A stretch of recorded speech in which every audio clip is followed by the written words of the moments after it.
Welcome back, guys, gals, and non-binary pals. Today we are doing part 2 of our Building a Tome series. If you missed part 1 or would like to see part 3, they are in the description below. We did do this all entirely on Twitch, so if you'd like to go visit my channel, I am a variety streamer. We do everything from digital art to sewing, so please feel free to check that out. It is also in the description. Other than that, in this video we are working on putting our tome together. So the way that I did this video is I show how I got the leather cut out and set up, and then skipped the art, put that in part 3, and did the rest of putting the actual tome to the cloth inside, which is what we did in part 1. So it's going to jump around a little bit, but I think for the most part this is the easiest way to understand what's going on. If you have any questions, please feel free to comment below. I read all of my comments and I love it when I get them, so please do that. Or if you want to tell me how awful my leatherworking is and how I don't follow any of the rules or whatever, you know what, go ahead and say that too. I don't mind, I like getting the tips. But I think I did pretty good for my very first solo project. So let's go ahead and get started. The very first thing I did here was get my big piece of leather and wet it down a lot. I'm using kind of old leather, and by kind of I mean like 2-year-old leather, which probably wasn't the best call, but it's what I had, and it's what I could afford, because I can't afford another $70 worth of leather.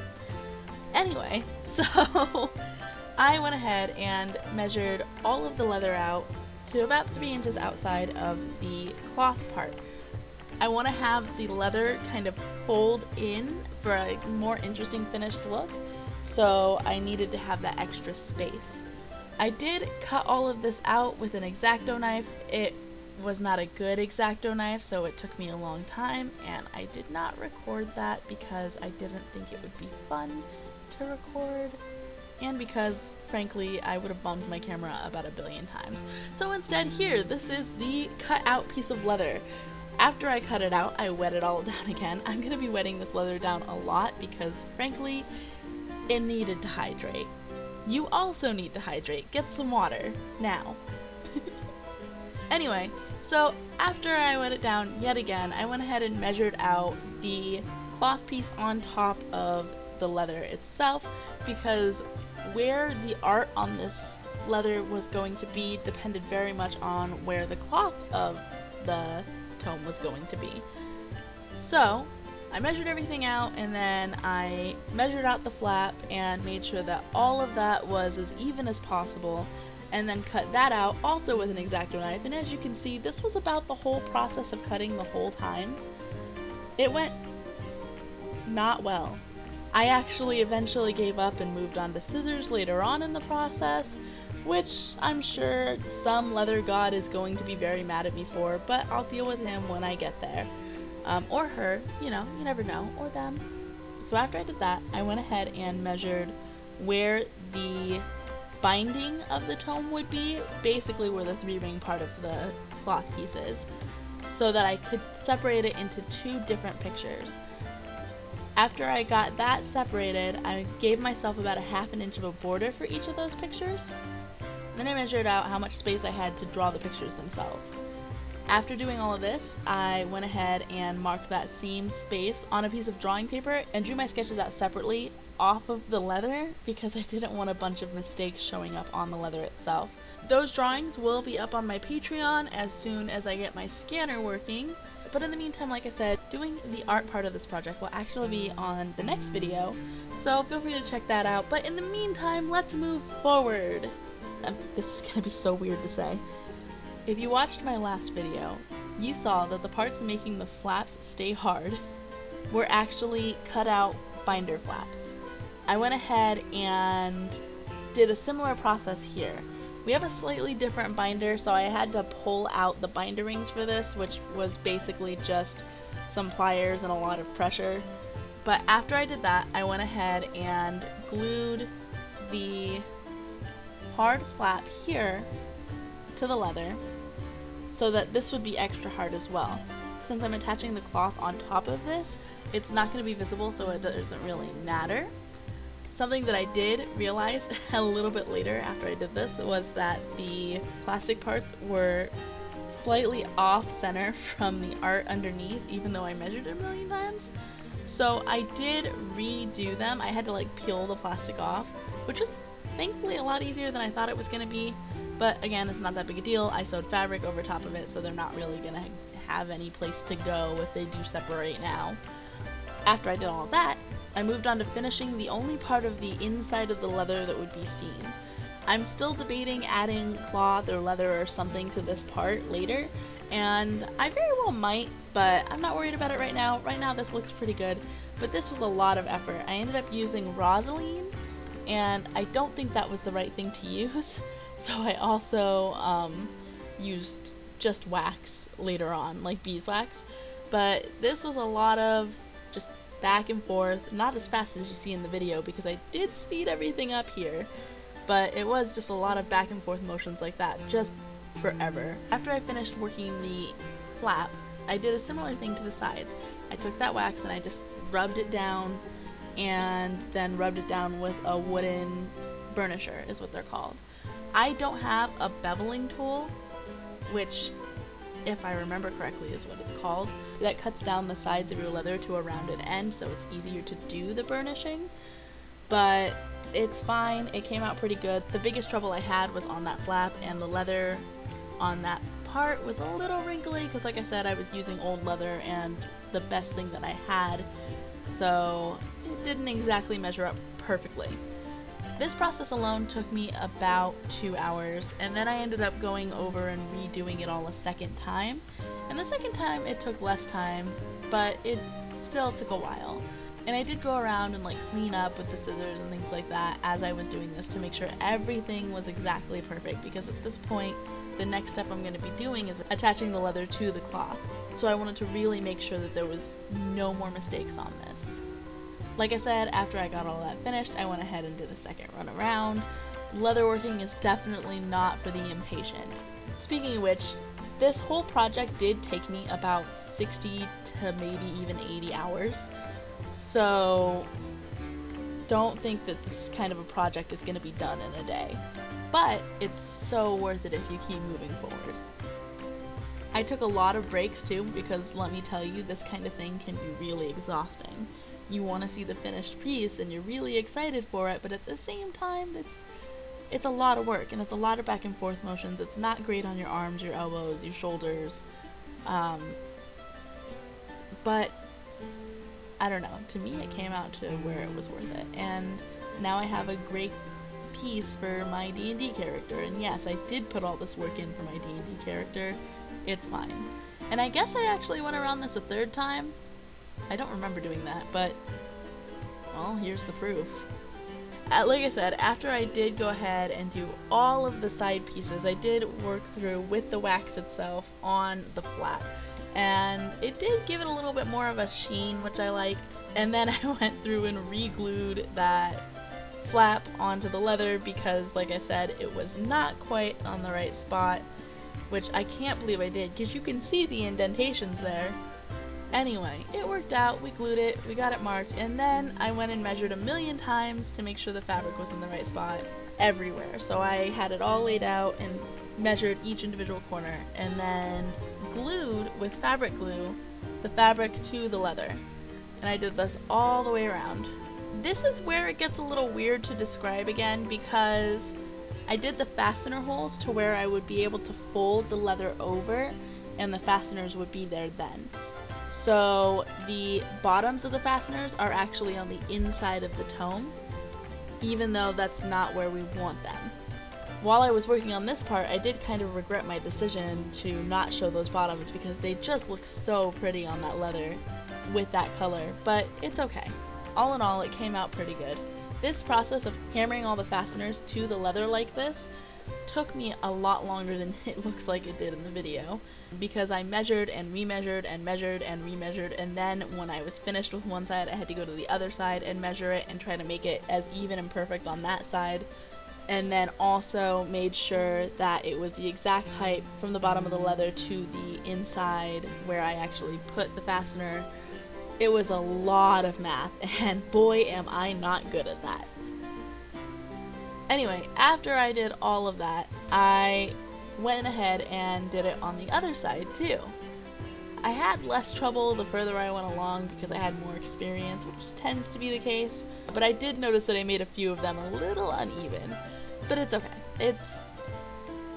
This tome was made by a novice in the story that I'm telling with it, so it's okay that I'm a novice making it.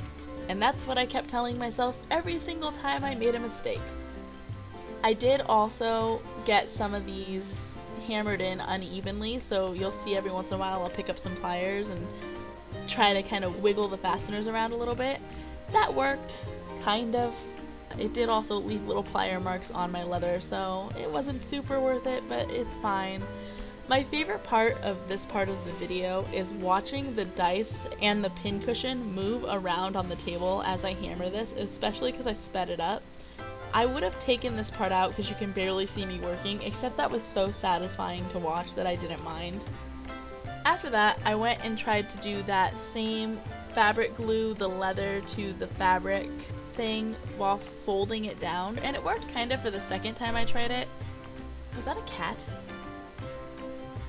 Anyway, so it worked pretty well the second time I tried it when I got the fabric glue in the right spot, but I still ended up having to ask my kiddo to hold down the leather for me while I sewed at least the first little bit so that it stayed. After that, it was just a matter of double needle sewing all the way around the whole tome. This was a very long process. This process took me at least 10 hours on its own. I want to say more like 20 though. It was several days of work and it was really exhausting because I didn't have the right tools and I didn't have the right skill level, and every time that I hammered this tool in or pressed it in on this side, it ended up wiggling on the other side and leaving all of these like crooked angles. So one thing I will absolutely suggest is to invest in some clamps, because it might leave a little bit of a stain on your leather, maybe, possibly, but frankly it'll make your sewing lines so much better that it's absolutely worth it. And I do get some of those way later in this process, but until then I'm more or less just stabbing that needle through, hoping that it's not gonna fight me, which is only true about 1/3 of the time. Anyway, so I got to the end of this side and had a really heck of a time trying to get that needle through on that corner because of how many layers of fabric there were. I ended up, I think, even switching to a much sharper needle for this part of the process and using like my whole desk to push the pressure down onto it. But I did eventually get through, and then I went and folded that leather into itself so I could get the exact right place for the cut of the leather so that when I folded it down, the leather didn't fall in on itself, if that makes sense. After I finished that, I went and burnished that whole little corner. I didn't do a ton, and I think even missed it after I finished cutting, but I just wanted to have it look a little more finished before moving forward. And then it was back on to sewing back and forth, and for some reason this side gave me so much more trouble. It might be that I didn't even bother trying to glue it, but the glue didn't hold for me for the rest of them, so I didn't see why it would be a problem. I also thought because the side was shorter and didn't have any curves to it, it would be easier, but it did not prove to be true. As you can see, I kept showing my stream quite a few times how much trouble it was causing me. And don't be fooled, I cut out a lot of this video. I took breaks every 5 or 6 stitches because I just needed to take a breath, and I'm not counting that into my final time of how long this sewing took me. To be entirely truthful, if I ever get to a point where I'm doing like a lot of commissions for leatherworking, I will be getting a leather sewing machine, even though those things are like $700 or something. But before I do that, I'll probably, get better tools. Anyway, so after a while on the side, I gave up on trying to get the front perfectly even by snapping the holes in both of them at once, and ended up snapping the holes only in one side and then stabbing the needle through, and I got much better results there. It made it look a lot better. Even though it was a lot more effort on my end, I feel like it looked a lot prettier moving forward. And when I got to this corner, again, I had the same trouble with all of that fabric, but this time I didn't snap all the way through, so it was even more difficult. But I had a little bit less of a fight with it because at this point I, was becoming a seasoned veteran in leather sewing, so it was a give and take. Anyway, I cut this corner and then burnished it and moved forward. As you can see, I upgraded my items and did get a clamp. This thing was like $3.50 at Walmart, and I got 4 of them. This did definitely help, and after I finished all of this part and got all the way through, I went ahead and gave that glue another try, but this time I glued it, I held it down with the clamps, and took a good long overnight break because I very much needed it. And when I came back the next morning, it did actually hold really, really well, and it made this so much easier that I started going all the way through the leather again. Well, obviously I started going through both things of leather because they were glued together, and I could go so much farther and so much faster, so it was a much smarter choice. It worked a lot better. So that process I think was the easiest one and came out the absolute prettiest. And then I kind of forgot that I was doing a border around all of this, so I just sewed all the way through it. But it's fine. It's made by a novice, and I keep reminding myself to forgive myself. It's not that big a deal. We just gotta keep moving forward.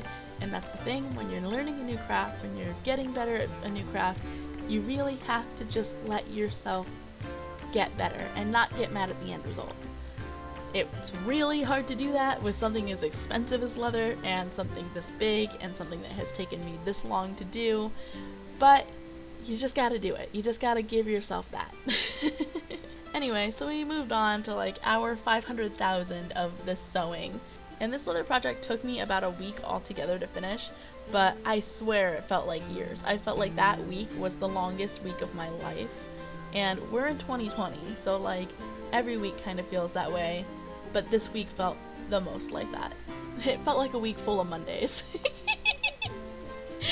Anyway, which is weird to say because I actually really enjoyed this project. It's not like it was a bad project or it was like causing me mental anguish or I would have quit.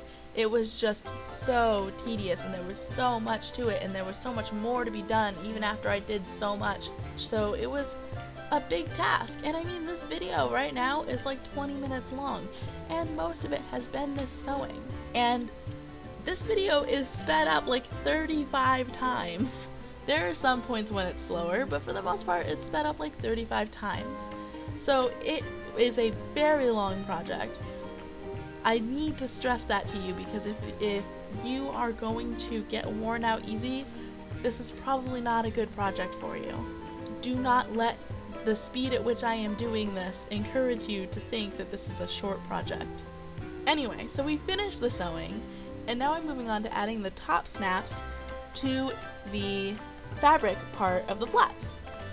And I measured this out a ton and somehow still managed to make these a little bit too short, so I'm currently stretching them, but it looks good. No one can tell that they're a little bit stretched, so I'm not complaining too terribly much. But this was a hard part of the project because, like I said, I didn't have a pattern. I just kind of went with it. So I didn't do this ahead of time. If I had done this part ahead of time, it wouldn't have been so hard to get these snaps on. But if you see, I'm like struggling not to hit the leather on any of these pieces. It was a really hard task to try and avoid hitting the leather, and if I had hit the leather, it would have left really bad indents on it. So in a project like this, I think one of the main things that I'll do in the future if I do any more projects like this is to definitely build myself a pattern so that I have a better idea of where things are going to go. But with this one, I really didn't know what I was getting myself into, and I really didn't have a good idea for an action plan. I had to just kind of go with it in order to know where I was going. I guess that's all dependent on how you handle things. If you're the kind of person who really can't handle not having a pattern, maybe start with a pattern, don't just wing it. But if you're like me and cannot understand a pattern until you built something like it, then obviously wing it. Or maybe not obvious, I don't know. I think that I didn't have the right mallet for this task. Either that or maybe the really cheap snap set that I bought was too cheap and wasn't working. But this took me a long time to do too. And if you look at the video, it's so sped up that you can't see how many times I'm hitting that at full force, but I had to hit each one of those at least 100 times. Keep in mind that leatherworking is very much a craft of beating the shit out of things, so you're gonna be at it a long time if you don't have a lot of strength. That said, the snaps were the very last thing I had to do, which means that after I finished this, the tome was done, or at least as done as I'm gonna make it right now. I do intend in the future on making this a little more like a trapper keeper and cleaning up that front flap, as well as adding a strap and maybe even some things to the strap. But overall, I am very happy with the results as is, and I'm not going to be working on that anytime soon because I have too many other projects to do. If you would like to see how I make the artwork or how I make the cloth part, both of those videos are in the description below. If you would like to see me make these kinds of things live, my Twitch channel is also below, and a big thank you to my Patreon subscribers, Sakura and Rambo Row. You two are fantastic! If you like this video, please give me a like, it really does help me out. And if you would like to see more content from me in the future, please hit that subscribe button. I will be doing sewing projects, I will be doing leatherwork projects, and I will be doing digital art, as well as so many other things in between. So please, I'd love to see you again in my next video.